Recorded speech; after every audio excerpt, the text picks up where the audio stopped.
So hello everyone, this side Arun Dhankhar और आज मैं एक फिर नई वीडियो में आपका दिल से स्वागत करता हूं। तो दोस्तों, जो हमारी वेगनर सीरीज चल रही है उसमें हम पर डे एक कंटेंट को सीखते हैं। जैसे अभी तक हम समझ पाए कि डीमेट अकाउंट क्या है, शेयर मार्केट आखिरकार बेसिकली होता क्या है, ट्रेडिंग क्या है। इसी तरीके से सर शेयर मार्केट को करने के लिए शेयर मार्केट, इसमें स्टॉक का बाइंग और सेलिंग होती है, तो इसको स्टॉक मार्केट भी हम लोग बोलते हैं। तो इसको करने के लिए सर दो एक्सचेंज मार्केट में है, एक एनएससी और एक बीएससी।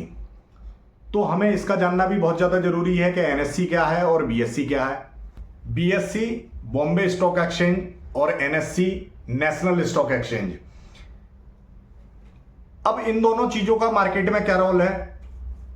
बीएससी अगर किसी भी तरीके की कोई भी कंपनी अपने शेयर को मार्केट में सेल करना चाहती है तो पहले उस कंपनी को एनएससी या बीएससी तक पहुंचना होता है। बीएससी, अभी तक बीएससी पर 5300 प्लस कंपनियां लिस्टेड हैं जो अपने शेयर्स को सेल करती हैं। और एनएससी की अगर हम बात करें तो एनएससी पे अप्रोक्स 2000 प्लस कंपनियां लिस्टेड हैं जहां से शेयर्स को सेल किया जाता है। अच्छा, ये बीएससी और एनएससी डायरेक्टली सेल तो करते नहीं शेयर, इनके बीच में एक ब्रोकर है। ब्रोकर जैसे हमने धन की बात करी या हमारे एंजल ब्रोकिंग हो गया, जिरोधा हो गया, इस तरीके से ये जो लोग हैं ये शेयर्स को पब्लिकली सेल करते हैं। एनएससी में जो 5300 कंपनियां हैं, अप्रोक्स 5300 प्लस कंपनियां लिस्टेड हैं। अब किसी भी तरीके का शेयर्स परचेज करने के लिए हमें डायरेक्टली हम किसी कंपनी के पास तो जाएंगे नहीं कि भाई हमें तुम्हें जो 10,000 रुपए का शेयर परचेज करवा दो। तो इसके लिए बीच में एक मीडिएटर होता है, डीमेट अकाउंट, जो हम जान पाए डीमेट अकाउंट क्या है। अब 5300 कंपनी बीएससी पर लिस्टेड है, इनमें से हमें 1 बाई 1 कंपनियों को सेलेक्ट करना पॉसिबिलिटी नहीं है कि हम क्या चेक कर पाए इसमें कि कंपनी का क्या बैलेंस शीट है, क्या वर्किंग करती है, क्या प्रॉफिट है इनके।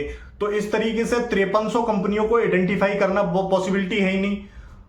इसी तरीके से जो हमारे एनएससी पर लिस्टेड है 2000 प्लस कंपनियां, उनमें भी ये पॉसिबिलिटी नहीं है। तो इन्होंने दो इंडेक्स बनाई जिसको कहते हैं हम, जैसे सेंसेक्स और निफ्टी। सेंसेक्स का क्या रोल है, बीएससी पर जो टॉप 30 कंपनियां होती हैं, टॉप 30 जो कंपनियां हैं उनका एक ग्रुप बना दिया जाता है जिसे हम सेंसेक्स बोल देते हैं। अब जो जिनकी बैलेंस शीट या जिनका मार्केट कैप या जिनकी मार्केट वैल्यू टॉप में होती है 30 कंपनियों की, उनको मिलाकर, उनके ग्रुप को मिलाकर सेंसेक्स बना दिया जाता है। सेंसेक्स को हम बाइंग या सेलिंग कर लेते हैं, जैसे सेंसेक्स का जो भी रेट है इस समय लाइव। इसी तरीके से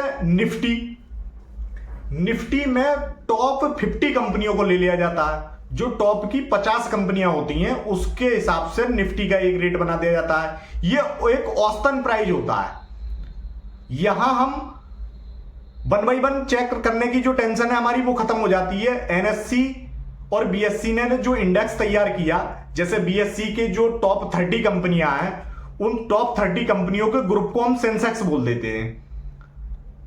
अब सेंसेक्स का जो रेट है वो एक औसतन बना दिया जाता है टॉप 30 कंपनियों के हिसाब से। इसी तरीके से निफ्टी की जो एनएससी पर टॉप 50 कंपनियां होती हैं उनके औसतन प्राइस को निफ्टी का प्राइस बना दिया जाता है। अब इन इंडेक्स के थ्रू हम लोग जो ब्रोकर्स होते हैं उन ब्रोकर्स के थ्रू 5,000 रुपए का निफ्टी या 10,000 रुपए का हमें 1 बाई 1 कंपनियों की जांच करनी नहीं पड़ती कि टॉप की कंपनियां कौन सी हैं, कैसे हम पता लगाएं। ये इसको इजी कर दिया जाता है इन दोनों इंडेक्स के द्वारा। तो एनएससी और बीएससी का यही रोल है कि एनएससी पर जो भी कंपनियां अपने शेयर्स सेल करना चाहती हैं वो एनएससी और बीएससी पर लिस्ट कर दी जाती हैं। मतलब बीएससी मतलब बॉम्बे स्टॉक एक्सचेंज, एनएससी का मतलब नेशनल स्टॉक एक्सचेंज। तो दोस्तों, आज हम सीख पाए बीएससी और एनएससी क्या है। इसी तरीके से हमारा आगे पर डे का सेशन चलता रहेगा। ये जो बेसिक सीरीज है जो ट्रेडिंग सीरीज है बेसिक से लेकर एडवांस तक की, इसी तरीके से हम पर डे कुछ ना कुछ एक कंटेंट को सीखेंगे और आगे कैंडलस्टिक्स पैटर्न, टेक्निकल एनालिसिस या बहुत सारी चीजें हैं जो बिगिनर्स के लिए बहुत ज्यादा फायदे की चीजें हैं।